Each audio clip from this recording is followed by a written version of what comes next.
Hi, Hannah. Thank you so much for coming on Rappahannock Radio today. Hi, Kaya. Thanks so much for having me. It's a pleasure to finally meet with you on here.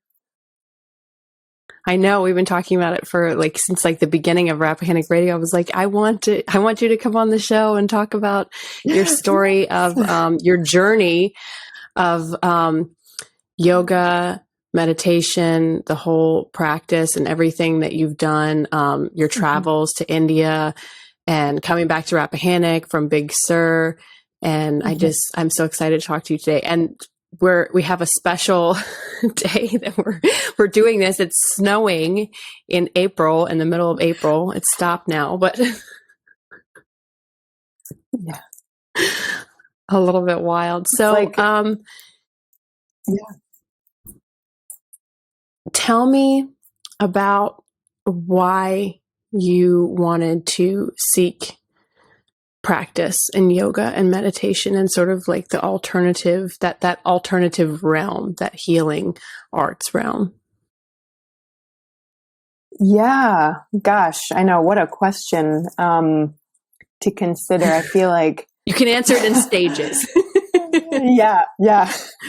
That's good. That's good to set it up that way. Well, honestly, I feel like I was introduced into the alternative realm really growing up here in Rappahannock with my parents. Absolutely. and yeah, possibly you can relate. It's like how our parents lived off the land and instilled some of that in us as kids, and alternative ways of growing your own food and eating well, and, nourishing your body, being outside and connecting with the sun and the cycles of the moon. And, so I'll just honor, those who came before us and our parents, and Rappahannock really is such a special place to grow up in. And, I think that really seeded, so deep, my in your roots there. Yes, exactly. Yeah. Feeling it's of my roots to feel rooted. I like to think of that as like they go hand in hand, right? Yeah, that's beautiful.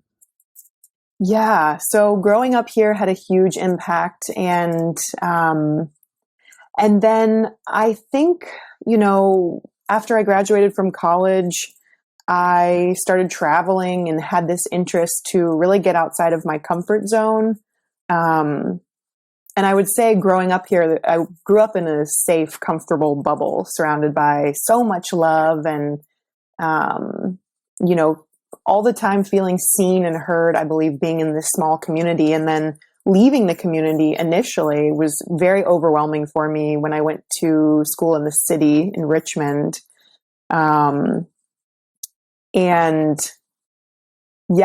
But I ended up studying psychology, and maybe that was even to counter some of that overwhelm and the feeling of, spinning in a city with lots of people and lots of energy, and less connection to the earth, something I really missed.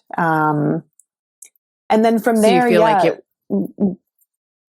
go ahead. It was the change from like a rural mountain-based life where you had a tight-knit, supportive community to, obviously you're very intuitive and very sensitive energy-wise. So then being like stripped of that, going to like the concrete jungle, and then really feeling, like you said, like a swirling of energy, like all these different, you're picking up on so many different energetic fields there.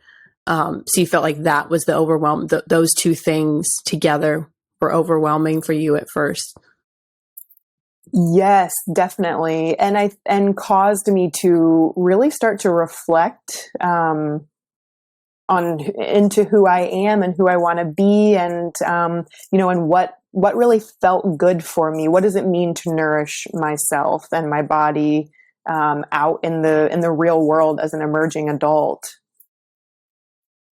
So what kind of practices, I know you said, so going into the field of psychology was helpful in that self-reflective process, but so it was during that time you started developing some more like self-care practices to make sure you were in balance? Yes, definitely. And I think it was around that time, it must have been 18, 19 years old, I started practicing yoga.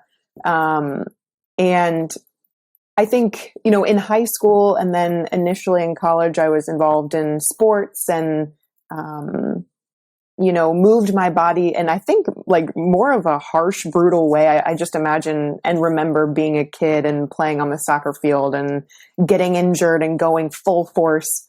And now I'm really paying for a lot of those injuries, or I have later in life. It's like, wow, you don't realize when you're young, what you're doing to your body. I'm still in the category of young, but being in high school. No, I know what you mean. Like, I have just like a small injury from being in a college dance class, like where I had fallen, and like at the time it didn't, it lasted like a day or two and it was fine. And now like my ankle constantly clicks whenever I point my toes, and I'm like, okay, I guess this is the beginning. We're at the so you were recently featured in the Foothills Forum, like Yes. young and youngish in Rappahannock, and I was laughing because of some of people's comments where they're like, these people aren't young, and I wanted to be like, hey guys, I'm in that. Like, yes, we are. Like, if you're like, we're not middle aged yet. Come on. Plus, I'm like,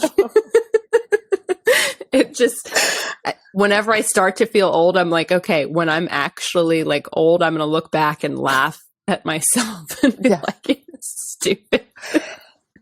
But so yeah, I do remember you. Go ahead. And then I'll tell you about the memory of you playing soccer that I. It's so funny that you say that, because even this past weekend out at a community gathering, and, someone asked me how old I was, and I said, oh, I'm 30. And they're like, oh, you don't look that old. And I'm thinking like, is 30 that old? Like, what I look, it's like, how old do I look? And like, where are we coming from here? And I keep thinking of my dad in this process, like 75, 76-year-old man who, he still feels like, he's 17. And so I understand what he says. And he's like, oh, people tell me I don't look that old, or maybe I do look that old. And I'm trying to figure out where I fall on this spectrum. And what a funny experience of just growing up, I think. It's an interesting, even just to say, look that old, like the look of old or the look of age, and like what all like filters you come at that way, your perspective of like, why does it matter? But no, at an event this past weekend when I did a gig on Friday, somebody was like, well, you're in your 20s. And I was like, oh, really? I'm in my 20s. Awesome. I'm like, no, I'm actually 33, but thank you. But I was just going to say, getting back to you playing soccer. So I used to, when I was in high school, when I was going to Hearthstone, my internship with Rappahannock News, I would go out and cover sports stories, and you were in a lot of them because I was covering what the women's soccer team, the Rappahannock Panthers were doing. And I just remember watching you, and I was like, just, wow, like you were just head on, like fearless on the field, like just going straight. And yeah, I mean, I remember watching you a couple times get hurt, and still you were like, sitting out for a minute and then going back in. It was like, I think a part of me really had like, I was just kind of like jealous of that energy, because I was not like an athletic person, or wasn't ever in a position to, like, I was always super active. Like, you remember coming over and hanging out on the farm and stuff, and we were always running around. But like, you were just so body mind oriented, like moving through space. Like, so just to get back on that idea of where you were saying, you've always been centered. You've always been really athletic, right? And you did like swimming and stuff like that. Yeah, definitely. And I appreciate all that you've said. It's very, very kind and very sweet. So thank you. And I think I came into yoga really to counter the injuries, counter the harshness of movement, but looking for something that really connected me to my body, and is less brutal, I guess I would say. connecting it back to as we get older, it's like something that's more sustainable to experience. Yeah. And it's a totally different like body mindset as well. Like you can't like, I mean, I know from practicing it just, you know, unofficially or not unofficially, what's the word that I'm looking for? Not what, like, I'm not a practitioner, but like I embrace that it's in my daily life. But yeah, the word is escaping me, whatever word I was going to use for it. But so like, so trying to do like a headstand or something like that, like you can't brute strength your way into it. Like you really have to like, it's about focus and finding that center, you know, like you can't just like bulldoze in, and no matter how strong you are, it takes balance to really work into that realm. Yeah, definitely. Yeah. And I think, you know, it's so much more even than the physical practice, just as you're speaking to. It's like, you don't have to be an official or whatever the word is, practitioner to even be a yogi. So many elements of finding balance in the physical body and in the mind body connection. Yeah. And it's intended to be more soothing, I think, than anything else, and really grounding, drawing one into the present moment. And so, yeah, if that means getting really physical in your body, or if it just means connecting to your breath and allowing yourself to connect with the present moment, you know, you're doing your yoga. Yeah. So what's the type of yoga that you are trained in or that you practice? Or do you have a couple different types that you practice? I do, yeah. So I'll just I'll even just connect the post college experience. Did some traveling in Central America. Started going to some different yoga workshops, and was living off of the land in California. Connected with a studio in California. And I took a Vini yoga teacher training from a woman in California whom I really connected with.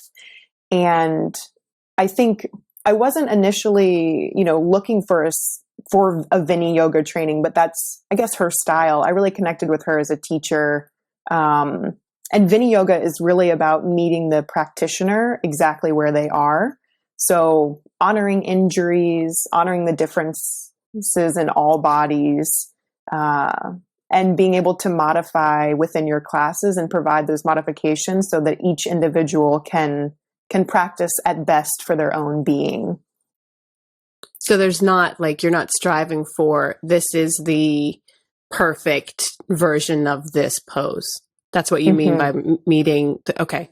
Yeah, that's great. Because like you said, that honors every individual perspective, approach, your body. Yeah.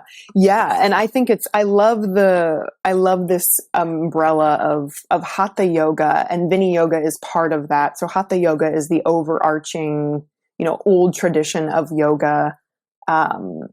Vini yoga falls underneath of it. Yeah. And it's really, you know, for the individual. And I think in all of my classes, I try to bring that forward in the beginning, in the opening lines of, you know, this yoga is for you. It's for your body. Listen to yourself.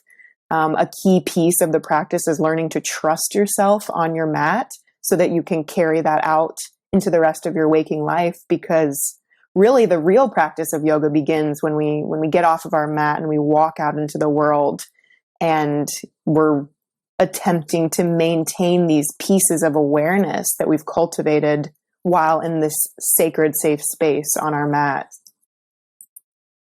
Wow. That is so beautifully said, Hannah. Like the real practice of it is like carrying that energy out, like, because that's what you're trying to do. It's not just like this distinct moment in time. It's like mindfulness to the entire universe and your, you know, position in it, and not just like it's so easy to get wrapped up in all the hectic nature. And like, if you're like, I'm a high anxiety person, so I constantly need to be utilizing those tools to bring me back into like quote unquote reality, and not this like artificial world of stress and like who we are as material beings. Like obviously we're physical and spiritual. So meeting, you know, that middle ground is important, but sometimes we get so wrapped up in the physicality, it's hard to, imagine that there's anything else. Yeah. And I so agree with what you've said. And I honor even your own awareness about yourself, because I think it's such a practice every day. If you practice yoga daily, if you meditate daily, I think it's never perfect. We're always working just towards progress. I think anyone who claims to have it figured out likely doesn't. It's like, we're all You're human like, okay, here. No. And I try to really honor that. I think just in my life and in my practice and in these roles that I'm stepping into, that one may look at and say, oh, this person has it figured out because they are, claim to be a yogi or a meditation instructor or, a counselor in training or whatever it is. And, I think it's so important to humble the human experience and to remember that it's a daily practice. No one has it figured out. We're just striving to be the best version of ourselves in each new moment and every day. And the yoga and meditation helps for sure. At least it's helped me. That's so inspirational, Hannah. You're so humble and wise. Like it takes, really, it takes a wise individual to be like, I'm still learning, and to be okay with that and okay with saying that, because a lot of times people just, that kind of gets put on the sidelines, like they're like, oh, I've reached this stage in my development as a human being and in my study.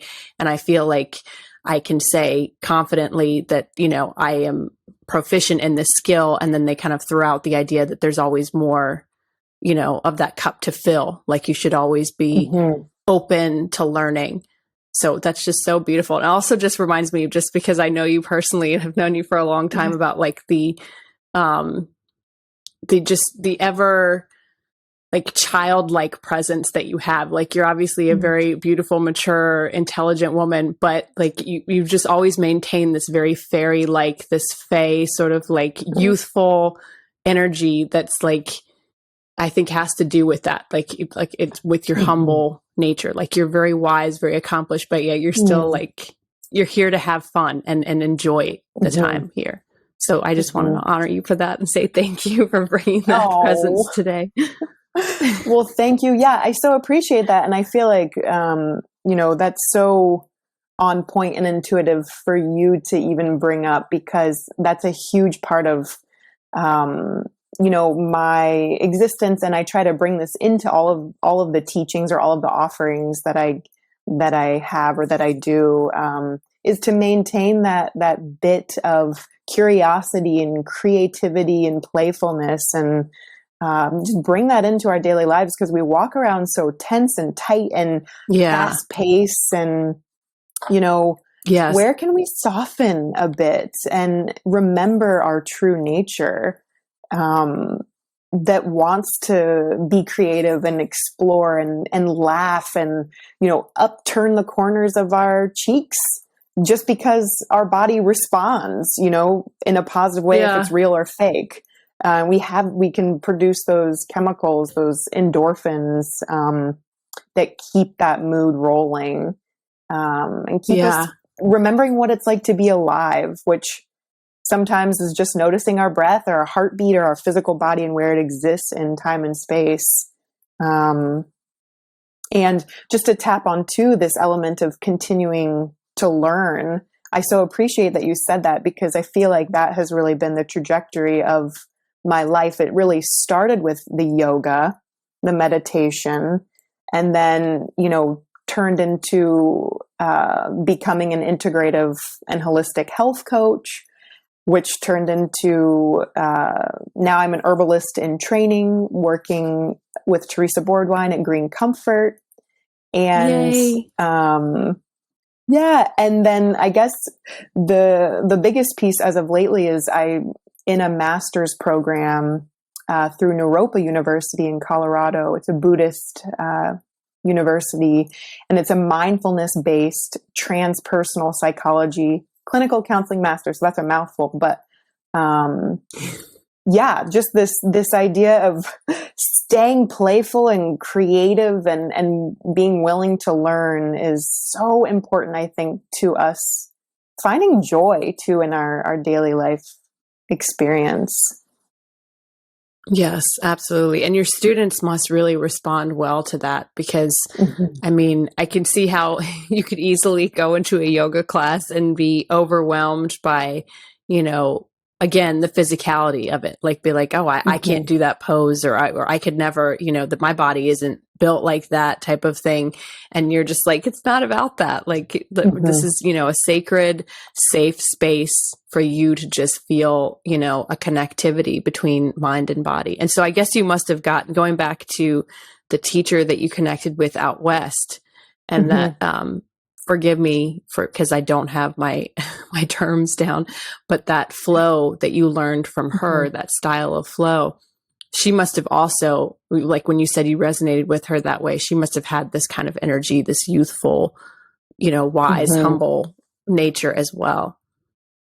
Yeah, definitely. I think it's interesting how sometimes we imagine that these like teachers or gurus or whatever you want to call them have like are of a certain age, or there's some determining factor. And I think sometimes we get clouded because we're looking for something that fits this image that we have of someone who can guide us, or has the knowledge.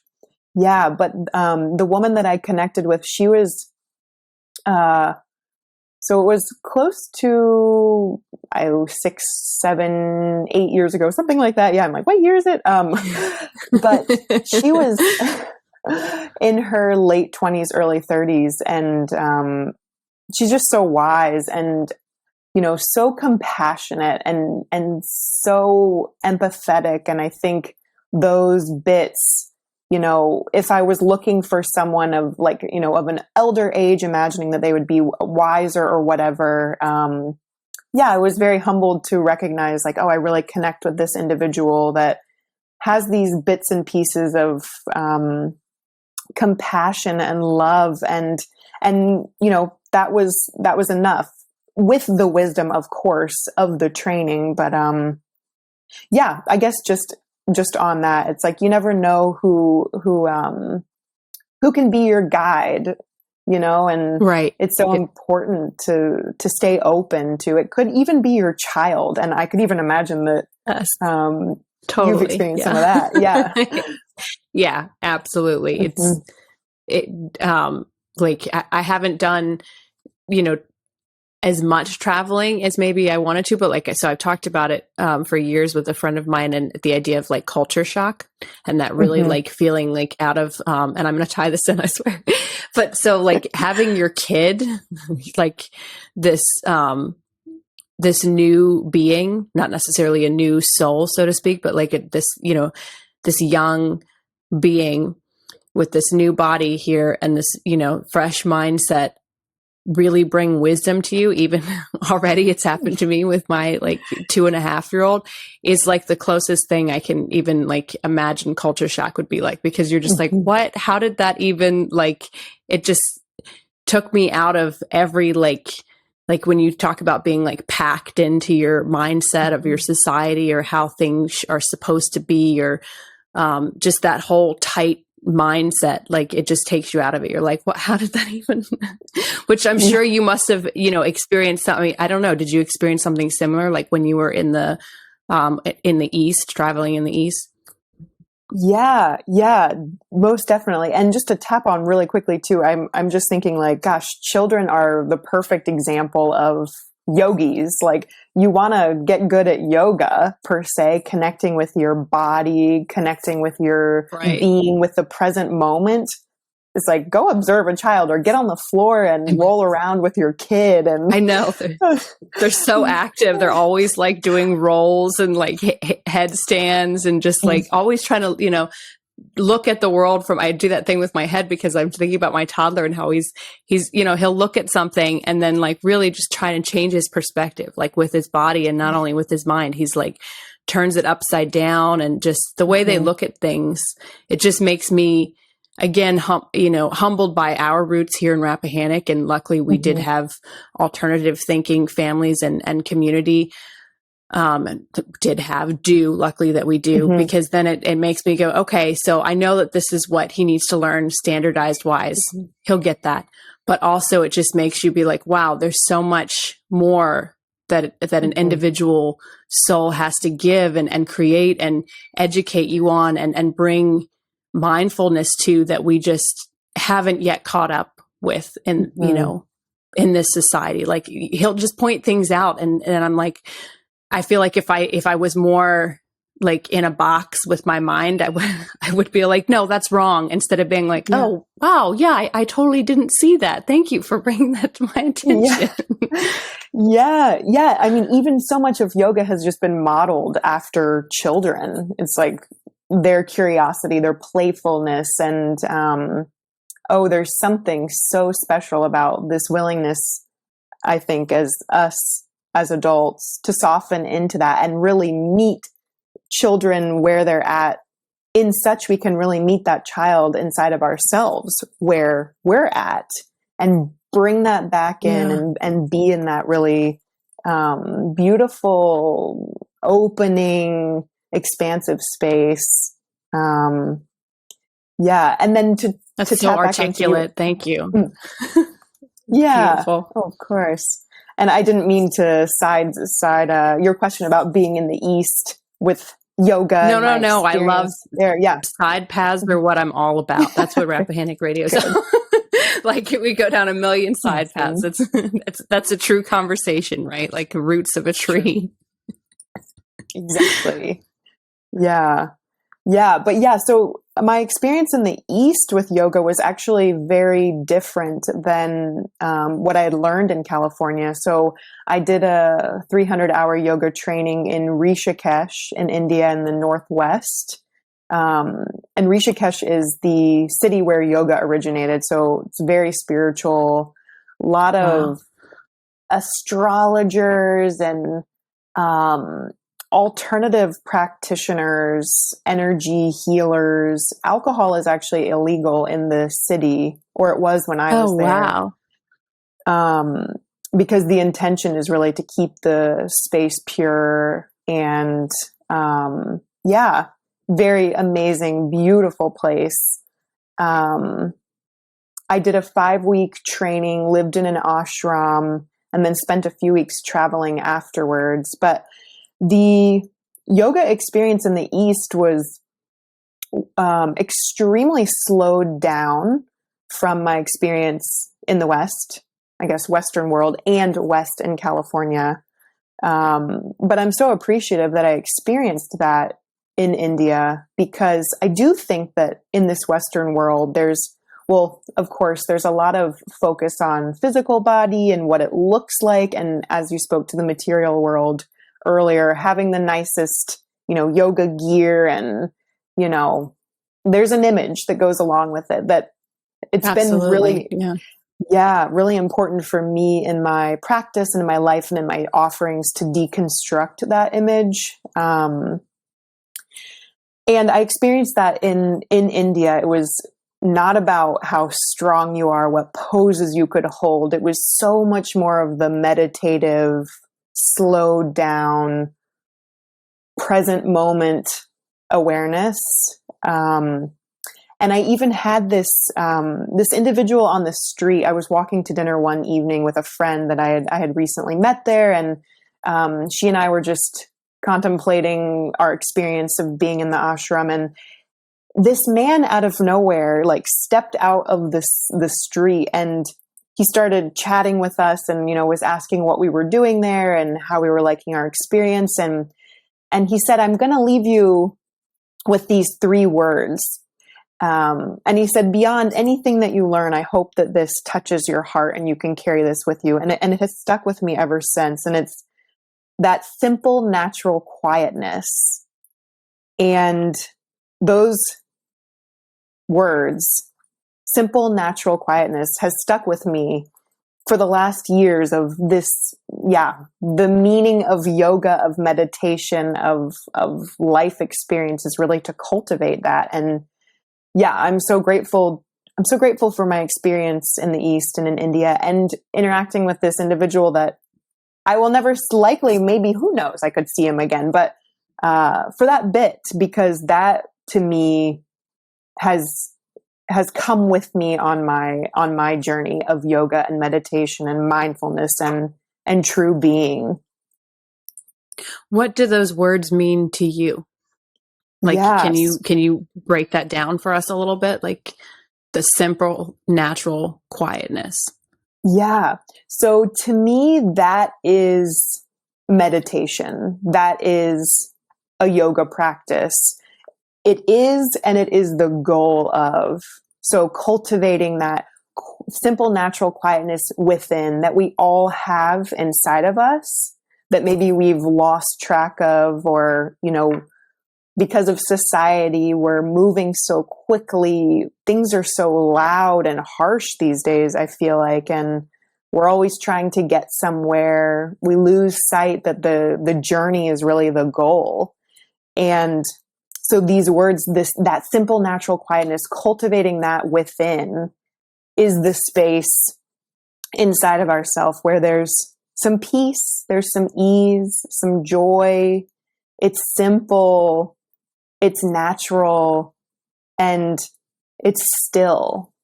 And so how can we in our daily lives, how can we come back to that true sense inside of ourselves? So to me, and that's thank you for explaining that from your perspective. I appreciate that. That's very articulate. Again, I'm enjoying your, like, how words flow from you in conversation about the practice of meditation and yoga and mindfulness and that connectivity. But it's funny. So as you were just now speaking, I'm thinking about, like, just what popped into my head was, like, it's not a struggle. Like, I feel like so many times, like, we're like struggling, like effort, earning it, trying so hard for something. And it's like, you're like tapping into that flow of just really sit back and, like, breathe, take it in. It's not about like the sweat value of something, or do you know what I'm talking about? Yes. I love that you say that. And that is so, we'll just add those words to, combined with my definition, because that hits the nail on the head also so perfectly, so beautifully. And I love how you bring up the word struggle, because I feel like this has been in my vocab lately. There is so much struggle against suffering. And then that creates more struggle. So it's like, if you can more suffering. Yes.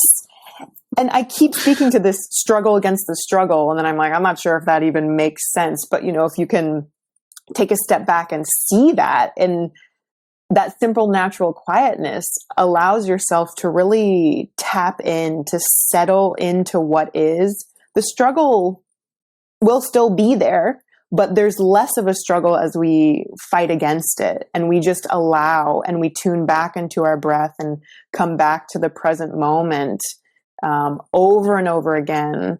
We have a fresh start, and an ability to have this fresh start in each new moment, tuning back into that natural quietness, to that flow, and getting out of that, tight, tense grip as we knuckle our way through things that never really works out in the end. Right. Yeah. And like you said, I know that it sounds cliche, but, like, being in the moment, staying in the moment. And that doesn't just mean, at least for me, it's not just like the struggle with, like, the past or the future, but also, I think, because humans are so, and not to say that other creatures aren't, but, I can say, as a human, I can speak from that perspective, at least. I think we're so imaginative that I find sometimes, like, as a Pisces, as a dreamer, I'm often like in the present moment, creating an idea of like how this moment is supposed to be, like how it, you know, oh, wouldn't it be cool if it was this way? Even if it's not like the negative, like, oh, it should be this way. I'm like, oh, I have these great expectations of it being a certain way, instead of just being like, you know what, that's part of my biggest struggle and how I get like, feel the negative take me over is by not just enjoying how it comes, you know, like putting it in a filter of how it should be. Yeah. And I love that you bring that up, because even in the class that I taught this morning, I was teaching around the theme of letting go of attachment. And I feel like this is another key piece in the yoga meditation and this mindfulness experience, is letting go of the attachment to how we think things should be. And even, you know, projecting in some sense of like how we want them to be, and then getting really attached to that. And so that when those future moments arrive, if it's not as we wanted it to be or thought it should be, which it rarely is, you know, then we sink and we feel disappointed in ourselves, in our life. We lose that little spark of joy. But yet letting go of the attachment and remembering that change is inevitable. Yeah. And by the time we get to that should or would, could, not only has life changed, the thing itself has likely changed, but we have likely changed. Hopefully we've changed. Yeah. So that's a good way of putting it. Yeah. Like that we're the whole thing is changing. So like trying to like put a sign in the middle of a river to be like, stay right here. Like this, I like this part of the river right here. It reminds me of, I did this, right. This great interview with Brooksy Wells, who's a, just musical veteran, like just, she's been in the business for so long. And she was telling me, she was like, you know what, you walk through, doors that are open. Like you don't stand here waiting to get in through this gate or waiting, you know, knocking at this door. Like, so it doesn't always happen the way you imagine. Like you know, and she's really big on, not just as a musician, but like intuition and manifestation. So she's always like, yes, put your ideas out there, but it's not always going to come to you in the way that you put it out there. And you have to be thankful and aware of that and be ready to receive that. And so just, you know, go through the door that's open. Maybe it wasn't the door you thought it was going to be over here, but that door is open. So walk through it. And I was like, gosh, that's such a great analogy. Yeah, I love that. That's really beautiful. And for me, what comes to mind too is like, how can we ensure that we go ahead and walk through that door that's open instead of, you know, feeling into that resistance of like, oh, but that's not what I thought, or, you know, oh, it could have been X, Y, Z. And that all leads me back to this, sense of being mindful and really honing into the present moment such that you can notice just how alive you are and how stepping into the next thing is natural and there's a flow to it, and getting out of that struggle or that resistance to say, oh, but it's not what I thought or wanted and I'm attached to XYZ. But coming back to your body, it's like taking a few moments just to notice the sensations, even just noticing the air on your skin. How do your fingers and toes feel? What's happening in your face? And then continuing to take that next step forward.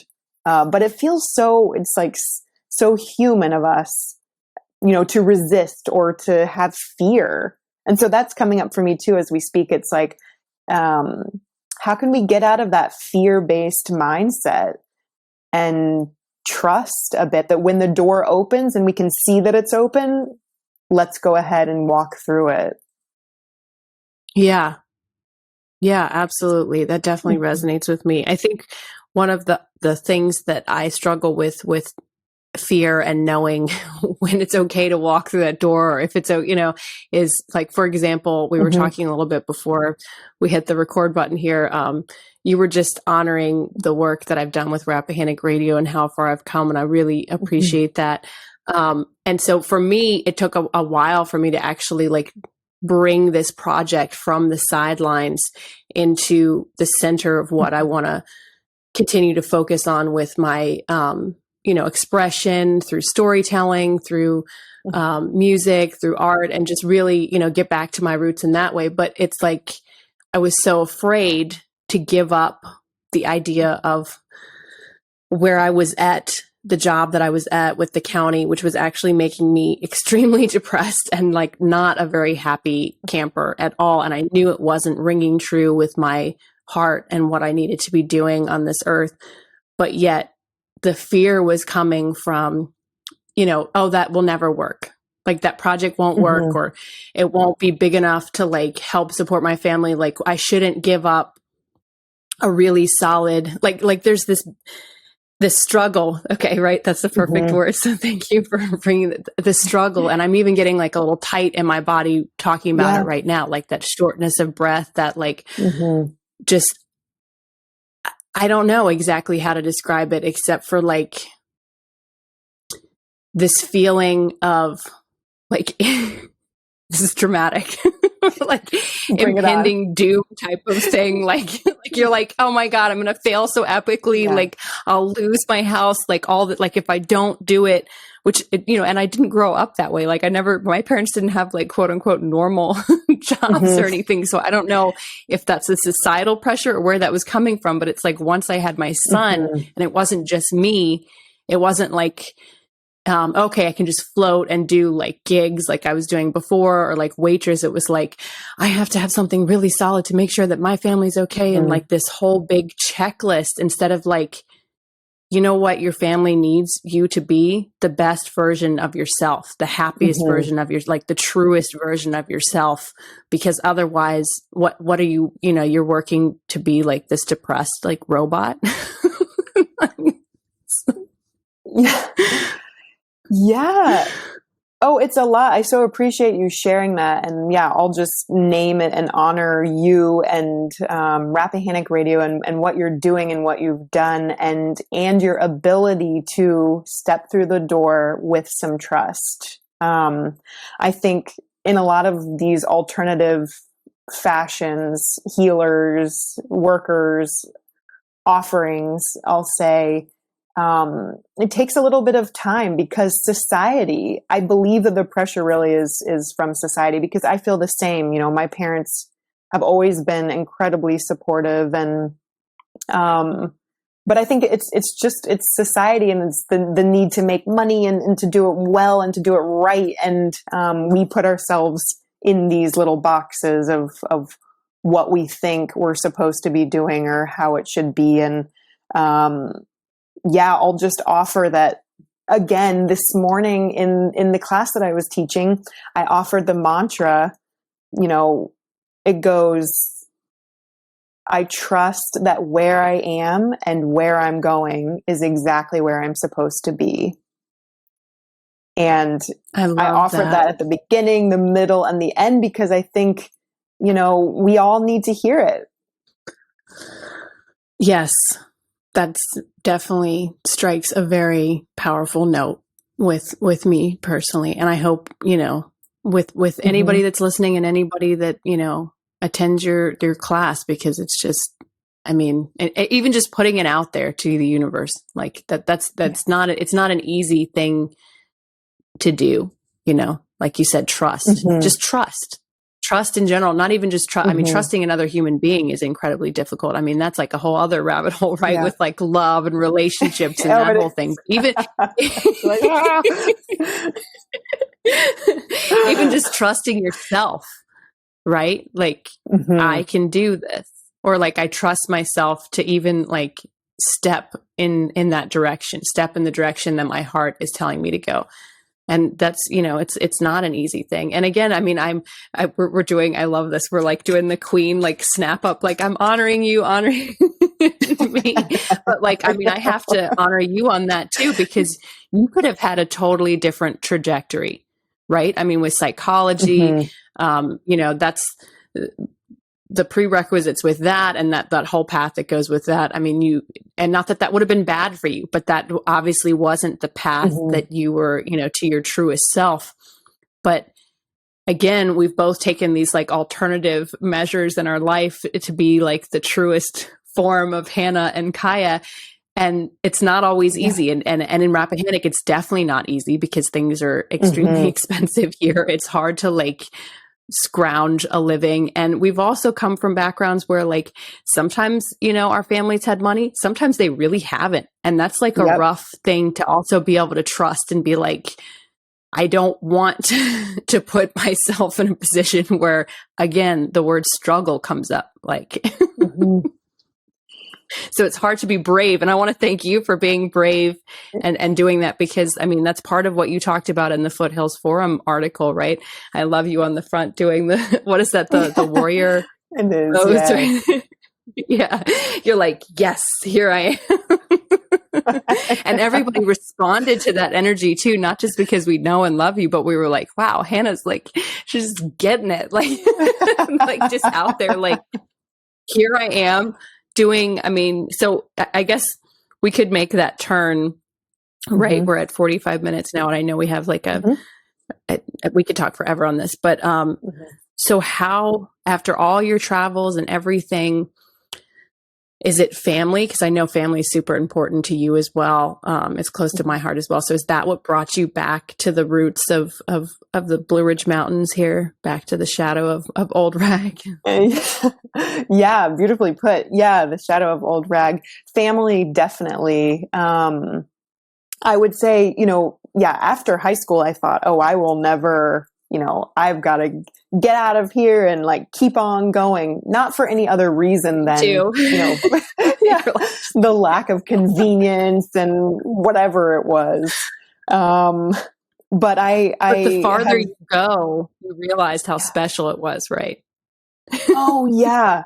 Oh, and it's so real, and it's funny because I feel like my parents and, friends that are elders have always said that to me. Or when I was young, I heard that a bunch, and it's like, oh, but this place, there's something, something about it is very special. One day you'll understand. And it's like, sure. Okay. I don't want to hear it again. But no, definitely there is. And I think it's even beyond family, there's some energy here. The land, I even feel like just the fact that so many medicinal, amazing plants grow here in this Blue Ridge chain, there's something to it. But family was initially why I came back. And I came back to the pandemic. So 2019, it's like, wow, what year is it? Fall I know. I was thinking about it earlier. Like it's 20 time warp. I know. And my intention was not necessarily to stay. It was just to be here for a few months to reconnect with my family after being gone for a decade. And talk about time warp. Here I am. And it's April 18th. It's been snowing. It's like all of the bits and pieces to be like, oh, okay, what year, what day, but we're here. That's the other magical thing about Virginia and Rappahannock, right? Is we get all 4 seasons in one day. And then like a 5th random. Yes. So wild. But perfect spot to be for COVID times. Yeah, definitely. Honestly, I wouldn't have had it any other way. And I feel super grateful because I was able to continue teaching yoga outside. Was doing some pop-up yoga classes at Pen Druid at the brewery, and I started doing yoga online through Zoom. And so many of my students and fellow yogis from the studio followed and took online classes. So that was a blessing. And and then even just having access to Teresa's herbs school and starting with the herbal clinic. And then, so much as my master's program is a hybrid format, so it's part online and part in person. So I was able to start and be with that also during the pandemic. And so thankfully the internet goddesses, were able to assist that also with this internet connection, because I know it's not that way for a lot of people out here. But yeah, all pieces really came together for me in the last 2 years of being here, and I wouldn't have had it any other way. That's part of your trust, right? You were like, I'm on the right path. Mm-hmm. The pieces will fall into place, right? Just start walking. Yes. Yes. It'll make itself clear where you need to go. Oh yeah. And I think, I love how you said the word, intuitive, intentional earlier, because I always come back to this. It's like the living with an intentional and intuitive heart and having trust. It is just unbelievable how things unfold. From and career to love and relationship, just like so many bits and pieces come together in that space. And continuing to be grateful. That's something that I've noticed that will definitely return threefold. Like if you, and I know it sounds again cliche, but like if you walk around just being like, this is my, which I've done, this is my problem. This is my problem. It's like that's all the universe is like mirroring back to you. And then if you're like, I'm just so thankful for this, and I'm just so thankful for that, it just seems to come, that energy just doubles or triples, but whatever the mathematical equation is, it comes back. Yeah. And it totally recreates. It's like we are a mirror for our environment and vice versa. And that's such an important piece, I think, to remember in our daily walk and daily existence. Yeah. And so much, like, I know the gratitude piece has become really cliche, but honestly, I can say that like my ability, I feel like, to manifest things, just like my life course, has been so inspired and has changed in such a positive manner of having a daily gratitude practice. And like waking up in the morning, having a ritual of coming down, I'll make some tea or some celery juice or whatever it is that whatever healthy bit I'm on that month or that few months. And, gazing outside, I think I have a tendency, I like to stand at the front door and look out the window and, 3 things that I'm grateful for, just that come to mind right off the bat. And, it's so rejuvenating in so many ways, as cliche as it could be. It's such a beautiful part to integrate into your morning practice and to get your pathways and the firings in your biological state of brain, reflecting that. Yeah. So you've got all these pieces coming together. The herbalism, your master's coursework, right? You've already got the yoga and meditation in there. So what are your, I know you can't predict exactly and you wouldn't want to, right? But what is your plan going forward? Like, what do you see? I'm not going to do the college guidance counselor thing. Like, where do you see yourself in 5 years? But I mean, what is your current project that you're like manifesting for the future for yourself? I know you're at Stonewall Abbey, right? And you still do your Zoom courses and stuff like that. So you do private work as well, but what do you want to move into in the future? Yeah. So I know. And it's like it's so interesting, all the different pieces that I have going on between the yoga and meditation, and then working outside gardening, and then working in the herbal clinic. And I guess with the yoga and meditation, I'm at Stonewall and have private clients in the community. Do a little bit of health coaching on the side, which I'm not doing as much as I would like to be, or I guess just since starting this master's program, the school has really taken the forefront of my mind. Right. But eventually, I see all these bits coming together. I'd like to have my own practice, as a psychotherapist, be able to recommend herbs to my clients, to patients, followers, and the somatics piece of yoga and meditation. And I guess just in that, honoring how much our bodies hold on to things and store different traumas. So bringing that into the therapy room and into this space, and then also continuing forward with yoga and getting into the real physical movement part. So it feels like 5 years. I don't even know how long. It feels like it's going to take a long time, but that's okay. I've really been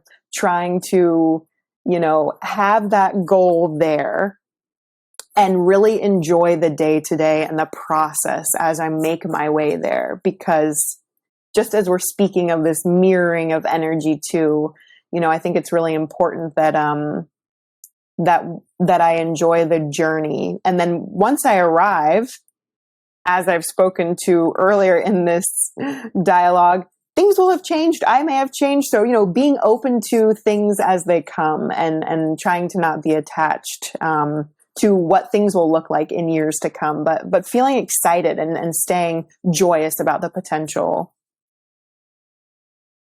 Yes, I'm so excited to continue to watch you grow and to have the opportunity to catch up with you today. Mm-hmm. I know we both live in Rappahannock, but lives, get intertwined in their own busy nature. So it's like, I don't get to see you as often as I would like to, but I've so enjoyed your presence here today and your blessing of Rappahannock Radio. And I feel like we're going to have to do this again, not even just for Rappahannock Radio, but just in person, because I have so many more. I know we have a hard stop we need to go for an hour, but I'm like, I have all these other questions I want to ask you. Yeah. Well, thank you so much for having me. And I can't wait. I super look forward to connecting on here, further connecting in person, and keeping this good energy that you've created alive. Thank you so much. And just to give back to some of that. So where can some of our listeners those of them that are interested in contacting you, maybe, booking a private session, how can they get in touch with you?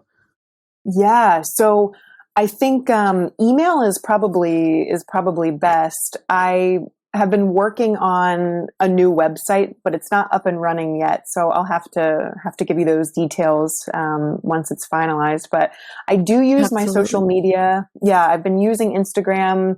I know however people feel about it, but it has been helpful as a way to connect. And it's just _ Hannah Rose is my handle. Otherwise, my email is best. Yeah. I have an email list going for yoga events in the county. So if someone is interested in hopping onto that, you can just connect with me email wise, and I'd be happy to share. Excellent. I'll tag the email when I post this episode, so it'll just be an easy click, and I can also put your Instagram handle on there. But great. Again, I'm so thankful to have you on today, and it looks like it's snowing again. Woo! So, who knew? Right. But still a beautiful day regardless. Mm-hmm. And I really appreciate it. Thank you so much. Thank you so much, Kaya. Yeah. Sending you all the love, and we'll give that Rappahannock Radio a nice big share, big hug, big embrace, big kiss all the way around. Oh, thank you. Good to see you. Good to see you.